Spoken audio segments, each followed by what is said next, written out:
جب اللہ پہ یقین ہو تو سب کچھ ہو جاتا ہے، جب بھروسہ اللہ پہ ہو تو ناممکن چیز کو ممکن ہو جاتی ہے، جب سمندروں کے سامنے بھی کھڑے ہو اور بھروسہ اللہ پہ ہو تو اللہ وہیں سے بھی راستہ نکال کر بتا دیتا ہے۔ تو یہ شخص ہے لیبیا کا رہنے والا ہے۔ حج کے لیے اس نے فارم بھرا تھا، حج کے لیے جانے کے لیے ایئرپورٹ بھی پہنچا، لیکن کچھ سیکورٹی ریزن کی وجہ سے یہ فلائٹ کے اندر چڑھ نہ سکا اور اس کو فلائٹ کے اندر بیٹھنے نہیں دیا گیا اور فلائٹ کو اڑان کے لیے بھر دیا گیا۔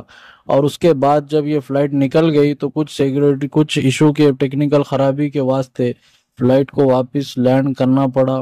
اور جب عامر نے اس کے اندر بیٹھنے کی کوشش کی تو پائلٹ نے ڈور کھولنے سے انکار کر دیا اور اس کو فلائٹ میں بٹھانے سے منع کر دیا۔ اور اس کے بعد جب فلائٹ نکل گئی، ٹیکنیکل ایشو خراب کا پرابلم دور ہونے کے بعد، تو پھر سے ٹیکنیکل ایشو آ گیا اور پھر سے فلائٹ کو لا کر وہاں پہ کھڑا کر دیا۔ پھر سے پائلٹ نے اس کے دروازے کھولنے سے انکار کر دیا اور پھر سے جو ہے فلائٹ کو وہاں سے نکال دیا۔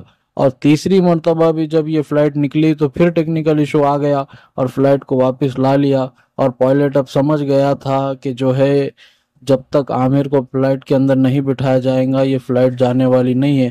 اور پھر پائلٹ نے جو ہے عامر کو بلا لیا اور اس کے فلائٹ کے اندر بٹھا دیا۔ تو یہ ہے اللہ کی قدرت، اور جو ہے فلائٹ پرسکون مکہ کے لیے روانہ ہو گئی۔ تو یہ ہے اللہ کی قدرت، جب اللہ کسی کو بلانا چاہے تو کوئی روک نہیں سکتا، اور اللہ کسی کو نہ بلانا چاہے تو دنیا کی کوئی طاقت اسے وہاں پہ بھیج نہیں سکتی۔